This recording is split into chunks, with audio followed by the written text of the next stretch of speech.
Assalamualaikum warahmatullahi wabarakatuh. Apa kabar teman-teman semuanya? Semoga teman-teman semuanya dalam keadaan sehat dan apapun rencana dan keinginan teman-teman dapat berjalan dengan lancar.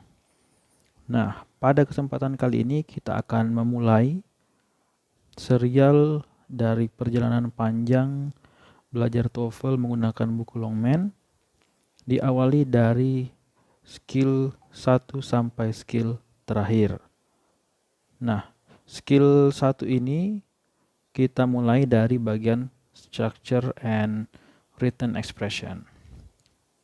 Sebelum kita mulai, saya jelaskan dulu bahwa di bagian structure itu terdiri atas dua ya, structure and written expression itu terdiri atas dua bagian. Jadi skill 1 sampai skill 19 itu merupakan bagian dari structure, kemudian skill 20 sampai skill 60 itu written expression. Nah, masing-masing video itu saya akan buat satu skill. Jadi pada video ini kita akan membahas skill 1 dulu. Kemudian diteruskan 19 sampai 1 sampai 19, kemudian 20 sampai 60. Itu semua bagian dari structure and written expression. Kalau ini sudah selesai semuanya, baru nanti kita beranjak ke bagian reading atau bagian listening. Nanti kita lihat yang mana yang terlebih dahulu sesuai dengan perkembangan nanti yang terjadi, apakah teman-teman semuanya mau reading dulu atau listening dulu, seperti itu. Baik, jadi langsung saja. Skill yang pertama itu be sure the sentences or the sentence has a subject and verb. Ya, jadi intinya adalah dalam sebuah kalimat di bahasa Inggris itu setidaknya teman-teman sekalian itu memiliki subjek sama verb. Ya, jadi dua hal ini merupakan hal yang wajib dimiliki dalam sebuah kalimat. Nah, nanti dalam soal structure ini, karena ini skill 1 ya, nanti akan ada soal pilihan ganda. Dan ada sebuah kalimat yang ada yang hilang atau blank atau titik-titik. Yang hilang itu bisa subjeknya, bisa juga verbnya. Kalau mengacu pada skill 1 ini ya. Tugas kita adalah mencari bagian yang hilang tersebut. Tapi sebelum kita melangkah jauh ke contoh soal atau contoh latihannya, saya rasa kita perlu reminder dulu mengenai subjek dan verb ini supaya kita bisa lebih sempurna lagi dalam mengerjakan soal-soalnya. Teman-teman sekalian, jadi yang pertama kita bahas subjek dulu ya. Subjek itu merupakan bagian dari kalimat yang biasanya itu ada di awal dan terdiri atas ada subjek yang bisa disentuh, ada yang bisa dan bentuk abstrak. Ada juga yang bentuknya countable dan ada uncountable. Intinya ini adalah materi-materi dasar yang seharusnya teman-teman pelajari terlebih dahulu sebelum memutuskan untuk belajar buku ini. Nah, kita mengambil contoh misalkan kata benda ini ya, subjek itu biasanya berupa kata benda. Contoh dari kata benda misalkan rumah ya, house, ada school, bisa juga buah-buahan misalkan mango, banana, entah itu nama hari ya, nama bulan, atau contoh benda-benda yang tidak bisa disentuh ya tadi ya, nama hari, nama bulan. Yang bisa disentuh adalah buah, kemudian benda seperti meja, kursi, seperti itu. Itu adalah salah satu contohnya ya. Kenapa saya bilang sebagai contoh? Karena ada juga contoh yang lain. Misalkan kata benda itu tidak harus berupa benda, Tapi bisa juga misalkan subjek yang berupa kata ganti orang. Misalkan I, you, they, we, she, he, it. Nah, ini teman-teman pastinya sudah familiar dengan kata-kata ini, dan sebaiknya teman-teman membuka kembali materi mengenai kata ganti dimanapun itu, entah itu buku atau di video-video yang lain. Nah, itu dia tadi mengenai subjek ya, mengenai subjek ini ya, subjek. Sekarang kita beralih ke verb. Verb itu fungsinya di kalimat adalah sebagai predikat, dan lagi-lagi kita refreshing, verb itu ada, saya tulis di mana ya? Mungkin di sini saja. Ada verb 1, verb 2, verb 3, dan ada juga yang namanya verb ing ya. Nah, ini sebagai reminder saja kepada teman-teman sekalian ya. Jadi silakan dibuka kembali materi mengenai verb 1, verb 2, verb 3 seperti itu. Ya, itu saya rasa tidak perlu saya jelaskan di sini karena saya seperti yang telah bilang di video yang sebelumnya bahwa sebelum kalian memutuskan untuk belajar menggunakan buku ini, teman-teman setidaknya harus menguasai bahasa Inggris itu sampai level intermediate. Ya, seperti itulah. Jadi saya rasa hal yang seperti ini sudah umum ya, sudah tidak perlu dijelaskan lagi apa itu verb 1, verb 2, verb 3 dan verb ing. Seperti itu. Nah, apabila sebuah kalimat itu tidak memiliki verb, bisa digantikan oleh yang namanya to be ya. To be itu contohnya ya, lagi-lagi mengulang materi ya sebenarnya. Contohnya is, am, dan are. Kemudian kalau bentuk pasnya ini bisa menjadi was sama were ya. Oke. To be itu sangat berkaitan erat dengan yang namanya subjek, terutama subjek kata ganti orang ini.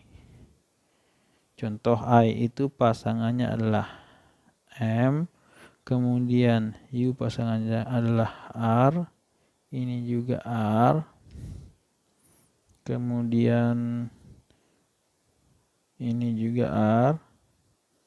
Nah, ini is, kemudian ini is. Nah, to be ini bisa menggantikan verb tadi itu ada syaratnya, yaitu mereka harus bertemu dengan salah satu hal berikut. Contohnya to be bertemu dengan kata benda ya, misalnya di kalimat she is a boy ya. Jadi ini adalah to be-nya, ini adalah kata bendanya. Atau dia juga harus bertemu dengan kata sifat ya. Contohnya she is pretty. Is-nya ini adalah to be-nya, pretty adalah adjektifnya atau kata sifatnya. Kemudian bisa juga bertemu dengan verb ing ya. Misalkan to be-nya adalah is, kemudian verb ing-nya adalah reading. Atau bertemu dengan to be bertemu dengan verb bentuk 3. Misalkan she is kicked out ya. She is kicked out. Ini adalah to be-nya, ini adalah bentuk ketiganya. Jadi bisa menggantikan verb tadi kalau memenuhi syarat-syarat tersebut. Nah, saya rasa itu ya, saya rasa teman-teman intinya adalah mengerti bahwa dalam sebuah kalimat itu harus ada kedua unsur tersebut. Nah, Saya akan memberikan contoh soalnya bagaimana bentuk realnya, bahwa dalam sebuah kalimat itu membutuhkan subjek atau verb, tapi sebelumnya saya akan memberikan latihan sedikit. Nah, ini dia. Jadi di sini ada 3 kalimat. Nah, cara latihannya begini. Cara kita latihan adalah kita melihat sebuah kalimat, terus kita berlatih mencari subjeknya apa, kemudian verbnya apa. Kemudian kita lihat apakah kalimatnya itu sudah benar secara grammar. Nah, ini adalah latihan yang bisa digunakan, yang direkomendasikan juga di buku ini. Ada banyak latihan seperti ini agar kemampuan kita dalam mengenali kalimat itu lebih baik lagi. Mari kita lihat di kalimat yang pertama, saya dekatkan ya. Nah, coba kita lihat subjeknya yang mana untuk kalimat yang pertama ya. Oke, last week itu adalah kata keterangan waktu. When itu adalah verb. Kemudian when fishing adalah verb. When fishing for fruitnya ya, dia sedang memancing sesuatu. Kemudian at the nearby mountain lake, itu adalah kata keterangan tempatnya. Coba apa yang tidak ada? Apakah semuanya sudah lengkap? Ya, yang tidak adalah subjeknya. Subjeknya mana? Ini kan keterangan tempat, ini adalah verbnya. Subjeknya tidak ada ya. Jadi ini adalah verbnya. Nah, subjeknya ini mana? Sehingga kalimat ini salah ya. Kalimat ini salah. Nah, subjeknya itu bisa diganti misalkan dengan Mr. X ya. Last week Mr. X went fishing. Seperti itu. Bisa juga diganti dengan yang lain. Oke. Kemudian kita lanjut ke kalimat yang kedua. Schedule of the day's event. Ya, ini adalah subjeknya ya. Subjeknya itu adalah a schedule. Adapun of the day's event itu adanya keterangan tambahan. Can be obtained ya. Can be obtained itu adalah verbnya. Kemudian at the front desk itu adalah keterangan tempat. Semuanya ada, subjeknya ada, verbnya ada. Dan tidak ada yang salah, berarti benar. Kemudian ke kalimat yang ketiga. The assigned text for history class. Ya, jadi the assigned text itu adalah subjeknya. Assigned text itu adalah tugas ya. Tugas for history class, hanya keterangan tambahan saja bahwa itu adalah untuk pelajaran sejarah. Nah, kemudian ada it. Nah, ini menarik ini. It itu kata ganti. Yang tadi Ayu, Dewi, she, it. Berarti ada subjek juga di sini. Kemudian contains. Contains itu verbnya. Contains verb. More than 20 chapter. Ini hanya keterangan tambahan. Nah, jadi kita lihat di sini ada subjek, ada verb. Nah, di dalam kalimat itu, dalam satu kalimat ya, dan kalimat itu masih dalam satu kalimat, artinya bukan merupakan kalimat majemuk atau satu kalimat panjang yang dihubungkan oleh kata sambung, itu hanya dibolehkan ada satu subjek saja. Sedangkan di sini subjeknya ada 2. Sehingga harus ada yang dihilangkan ya. Yang salah itu adalah it-nya ya. Sebenarnya ini tidak usah. Jadi yang benar adalah the assigned text for history class contains bla bla bla. Jadi tidak usah disebut it contains karena ini sudah jelas ya, hanya satu saja yang diperlukan. Ya, semoga teman-teman mengerti.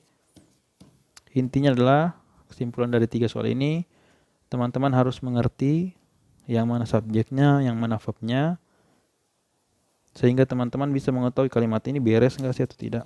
Nah, kenapa hal ini penting? Kenapa kita harus berlatih seperti ini? Supaya ketika kita melihat soal yang sesungguhnya itu kita bisa terbiasa. Oke, kita langsung saja ke soal yang sesungguhnya. Soal yang sesungguhnya ada di balik sini. Oke. Kita lihat.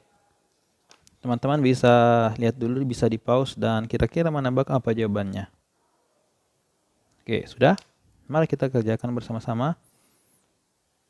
Engineers ya, kita itulah tadi gunanya kita latihan tadi supaya kita terbiasa untuk membedah kalimat itu. Engineers itu apa? Engineers itu ya subjek ya. Engineers itu mungkin ya, kalau diterjemahkan kayak insinyur ya, insinyur atau ahli mesin seperti itu. Bla bla bla. Di sini apa nih? For work of the new space program. Jadi bla bla bla untuk pekerjaan di new space program, sebuah pekerjaan luar angkasa. Nah, subjeknya ada, ini cuma hanya keterangan ya, for bla bla bla itu hanya keterangan. Nah, dari sini sudah sangat jelas terlihat bahwa tidak ada verb. Jadi verbnya hilang nih. Jadi tugas kita adalah mencari verbnya. Nah, kita mengenali kan verb itu seperti apa. Verb itu adalah bisa berupa verb 1, verb 2, verb 3 atau to be. Kita lihat di sini ya, necessary itu hanya kata keterangan, jadi bukan. Kemudian are needed. Are needed itu adalah to be tambah verb 3. Jadi to be tambah verb 3 ya, seperti yang tadi kita bahas. Jadi ya kita masukkan dalam list. Hopefully itu adalah sebuah kata keterangan. Salah ya. Kemudian next month itu adalah kata keterangan waktu. Jadi kita lakukan. Jadi tidak perlu diperdebatkan lagi ya, karena pilihannya cuma satu. Kandidatnya cuma satu, jadi ini adalah yang ini ya. Engineers are needed for work on the new space program. Kurang lebih artinya adalah para insinyur itu dibutuhkan pada program luar angkasa yang baru. Nah, itu dia. Jadi kalau kita memahami konsepnya, konsep subjek dan verbnya, kita sudah langsung bisa melakukan eliminasi seperti ini. Oke, satu soal lagi supaya bisa memberikan pemahaman yang lebih baik lagi. Sama seperti tadi ya, kita bedah dulu kalimatnya. Jadi cara yang paling simpel itu kalau kita bisa membedah kalimatnya ya. Nah, ini yang di awal justru yang nggak ada. Di awal ini apa ya? Titik. Kita nggak tahu nih apa. Nah, to be tambah verb 3 ya. Jadi oke. Sudah memenuhi syarat verb atau to be. Oke. 4 miles on the freeway. Itu hanya keterangan ya, mengatakan bahwa beberapa mil di jalan tol. Nah, berarti ini hanya kata keterangan atau komplimen. Verbnya ada, nah yang tidak adalah subjeknya. Ingat, subjek itu adalah bisa berupa kata benda, orang, atau apapun yang dibendakan. Kita lihat dari A. Yesterday itu salah karena itu adalah keterangan waktu. Kemudian B, in the morning, sama juga, ini adalah keterangan waktu. Kemudian traffic ini adalah kata benda ya, artinya adalah sebuah lalu lintas. Jadi oke, kita bisa masuk ke list ya. Kemudian cars itu mobil, ya jelas ya kata benda. Nah, ada dua kandidat di sini ya, yang mana kira-kira yang bisa masuk? Apakah cars atau traffic? Kita masukkan saja traffic sama cars.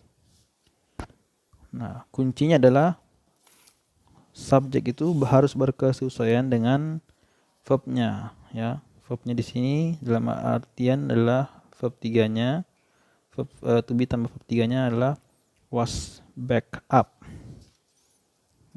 Kita sambungkan ya. was back up. Yang mana yang sesuai dengan ini? Yang mana antara kedua ini? Kita lihat dari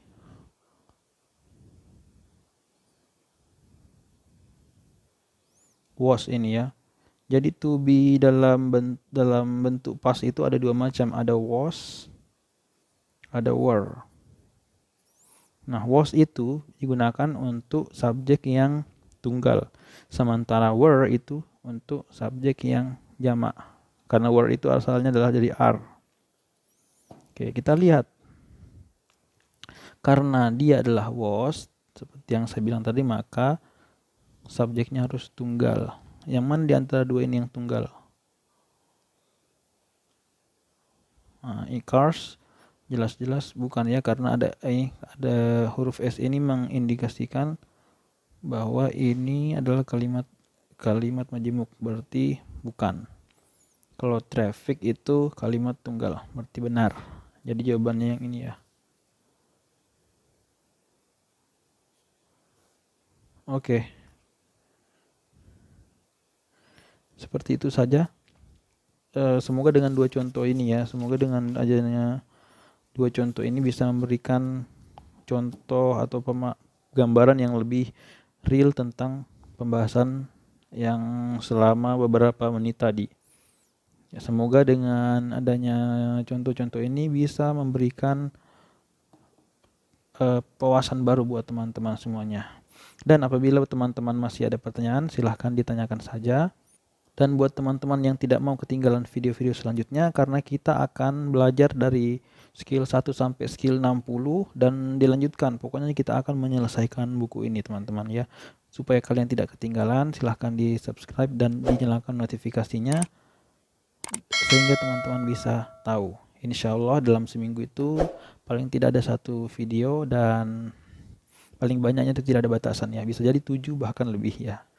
Baik, sekian video kali ini. Mohon maaf apabila ada kesalahan. Sampai jumpa di video-video selanjutnya.